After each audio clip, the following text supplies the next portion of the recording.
Hello बच्चा लोग, कैसे हैं आप सब। आई होप आप सबका इंग्लिश का पेपर बहुत अच्छा गया होगा। अब कुछ समय बचा हुआ है एग्जाम के लिए। फरवरी के कम से कम 5-6 दिन बचे हुए हैं और 10 दिन मार्च के वहां बचे हुए हैं, जब एकदम सीरियस एग्जाम स्टार्ट हो जाएगा। सीरियस एग्जाम मतलब जहां पे टाइमिंग कम होने वाला है।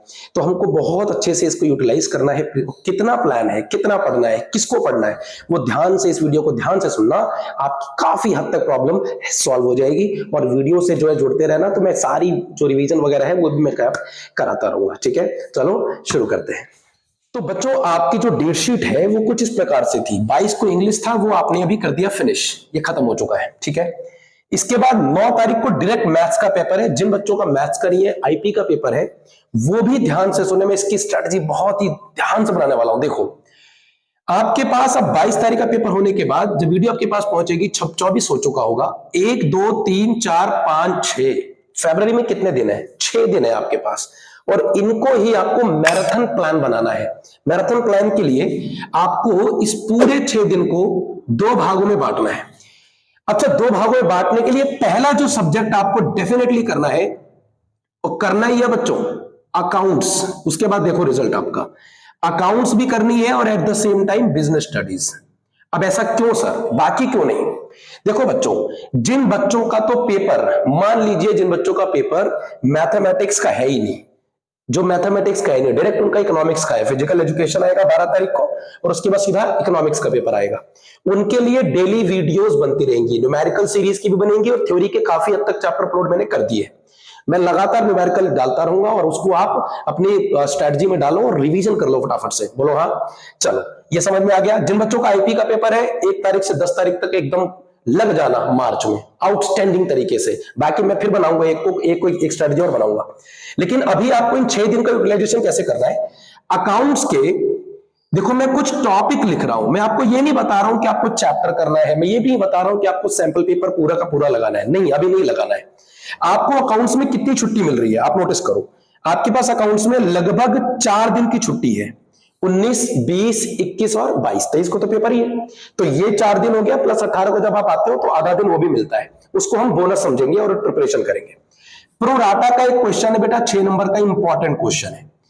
ठीक है, प्रोराटा हो गया। इसके बाद ये मार्क्स हटा लो, मैं सिर्फ ये लिख देता हूं कि कितने क्वेश्चंस करने हैं। प्रोराटा के कम से कम 3 क्वेश्चंस, कैश फ्लो स्टेटमेंट के 3 क्वेश्चंस, थर्ड ऑब्वियसली रेशियो, जो अकाउंटिंग रेशियो है बेटा वो इंपॉर्टेंट है, डेट इक्विटी रेशियो वगैरह। और जितनी इंपॉर्टेंट रेशियो है, जिस लगभग सबकी रिवीजन करनी है, दो क्वेश्चन लगाते रहोगे तो फॉर्मूलिक रिवाइज हो जाएगी। और ये अभी करना है इन 6 दिनों में। रेशियो के बाद आपको जो डिसोल्यूशन वाला है, पार्टनरशिप के जो सबसे एंड के यूनिट का चैप्टर है ना, डिसोल्यूशन, जिसमें रियलाइजेशन अकाउंट बनानी पड़ती है, पार्टनर्स कैपिटल, कैश अकाउंट वगैरह बनानी पड़ती है, उनका रिवीजन करना है। कितने कितने क्वेश्चन करने हैं? 3-3 क्वेश्चन करने।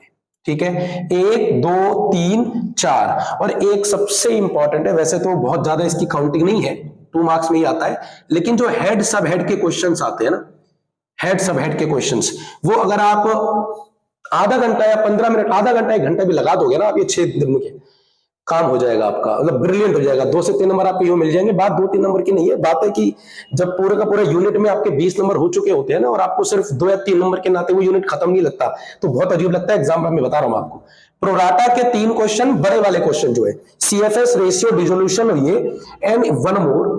पार्टनरशिप में या तो आप कोई भी, या तो एडमिशन वाला कर लो, या रिटायरमेंट का क्वेश्चन कर लो, या डेथ का क्वेश्चन कर लो। बेसिकली मेरा जो एम है वो ये कि रिवैल्यूएशन की प्रैक्टिस हो जाए, आपकी कैपिटल अकाउंट और करंट अकाउंट बनाने की प्रैक्टिस हो जाए, at the same time balance sheet को बनाने की प्रैक्टिस हो जाए। प्रैक्टिस ऑलरेडी है, आपने किया भी है, लेकिन एग्जाम टाइम के पहले एकदम हाथ में फॉर्मेट के साथ रिवीजन हो जाए, दैट इज इंपॉर्टेंट। समझ गए बात को? साथ में एक बात और, डिस्क्लेमर, 3-3 क्वेश्चन डेफिनेटली करने। तो मुझे सुबह 7 बजे से या सुबह 8 बजे से आपके दोपहर मतलब 3-4 बजे तक आपको ये पूरा बना के देना है। आपके मन में आए तो इस सबका एक एक क्वेश्चन कहां से करोगे? सैंपल पेपर से कर लेना, जो भी पढ़ा हो तुम्हारे पास, एडुकार्ड का पढ़ा हो, ओसवाल का पढ़ा हो, या कोई भी सैंपल पेपर हो, मुझे कोई दिक्कत नहीं है, लेकिन लगाते जरूर रहना है। ठीक है, और हाँ, टाइम के साथ लगाना है। टाइमिंग को बिल्कुल भी इग्नोर नहीं करना कि मेरा पहला प्रोराटा का क्वेश्चन कितने मिनट में हुआ, दूसरा कितने मिनट में हो रहा है। लगातार ग्रोथ चेक करनी है कि टाइमिंग जो है वो सबसे इंपॉर्टेंट होगा एग्जाम में। क्वेश्चन तो सभी सॉल्व कर लेते हैं 3-4-5 घंटे में, लेकिन करना 3 में ही है। 1 2 3 4 5 6 सबके आपको 2-2 3-3 क्वेश्चन ये 6 दिन तक लगाना है। उसी के साथ में बिजनेस स्टडीज। अब बिजनेस स्टडीज की बात मैं क्यों कर रहा हूं बेटा, बिजनेस स्टडीज का पेपर 27 को है। अब इसके बीच में आपको होली मिलेगी, आउटस्टैंडिंग, हमारा त्योहार है, और आपको त्योहार है तो कुछ समय के लिए मुझे लगता है एक दिन या नहीं भी तो 8 घंटा 7 घंटा तो डिस्टर्ब कर ही देगा।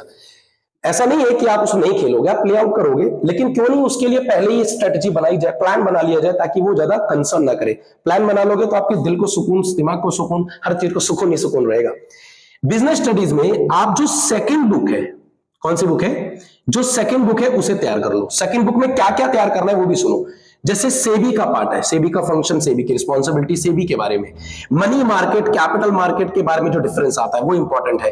कंज्यूमर प्रोटेक्शन, कंज्यूमर की क्या रिस्पॉन्सिबिलिटी है और कंज्यूमर के क्या राइट्स है। एट द सेम टाइम जो dividend decision, investment decision, financing decision है वो डेफिनेटली कर लो। तो ये 3 से 4 5 पॉइंट जो है वो लगातार मतलब 6 दिन आपके पास, कितने हैं, 1 2 3 4 5 6, ये 6 दिन है। इसको आप करते रहिए आधा दिन और आधा दिन इसको कर लीजिए। बात समझ में ही नहीं आई? जैसे 4 बजे शाम को उठ गए, 4 को शाम बजे के बाद अगर आप 7 बजे तक 3 घंटा भी करना चाहोगे तो 3 घंटे में आपकी सेकंड बुक बहुत आउटस्टैंडिंग। 6 दिन है बच्चों, 3 दिन लगाओगे, 6 दिन के हिसाब से 18 घंटे, 18 घंटे में तो बिजनेस स्टडी की सेकंड बुक यूं खत्म हो जाएगी। और फिर हमारे पास रहेगा 2-2.5 दिन, वहां पर हम लोग फर्स्ट पार्ट को आराम से तैयार कर सकते हैं। ठीक है, और मैं वीडियोस भी बनाता रहूंगा आपके लिए, तो कोई टेंशन लेने की बात नहीं है। इंपॉर्टेंट पीवाईक्यूज वो सब मैं करता रहूंगा, वो मेरा काम है। आपका काम है कि इसको फॉलो करना है। ठीक है, इसके बाद इस पूरी यूनिट को खत्म करने के बाद 1 मार्च से फिर मैथ वाले बच्चे मैथ में लगे एकदम, मतलब लग जाओ एकदम। और जब पेपर दे के आओ उसके बाद फिर फिजिकल एजुकेशन और फिर इकोनॉमिक्स में इतना समय तो है कि आराम से हो जाएगा। और साथ में इकोनॉमिक्स वीडियो बना ही रहा हूं। 1 घंटा जिन बच्चों का मैथ्स का पेपर नहीं है, सुनो, जिन बच्चे से आर्ट्स के बच्चे हैं जिनका मैथ्स का पेपर नहीं है, वो क्या कर सकते हैं, वो इनको तो करेंगे नहीं, उनका तो कोई मतलब नहीं है। वो अभी से ही इकोनॉमिक्स का आधा दिन जो यूट्यूब पे ऑलरेडी कॉमर्स लीग आपके चैनल पे जो वीडियोस पड़ी हुई है उनको थ्योरी पढ़ना शुरू करो। Money banking, government budget, EDS, वो सब अपलोड कर रखा है बेटा। और साथ में एक समय निकालो जो 5 बजे शाम को वीडियो आती है, 5 से 6 बजे, वो कौन सी आती है, न्यूमेरिकल की वीडियो बनेगी। तो उसमें भी जुड़े रहो और लगातार अपनी न्यूमेरिकल की प्रैक्टिस करते रहो और सुबह थ्योरी की प्रैक्टिस करते रहो। दिक्कत आए तो कमेंट में लिख दो। ठीक है, इसको फॉलो करो। मैं मिलता हूं आपसे नेक्स्ट वीडियो में। तब तक के लिए वीडियो को शेयर करो, लाइक करो, कमेंट्स करो और सब्सक्राइब करिए। और हाँ, नोटिफिकेशन का बेल आइकन प्रेस कर दीजिए ताकि इंफॉर्मेशन आपके पास पहुंच जाए। तब तक के लिए खुश रहो।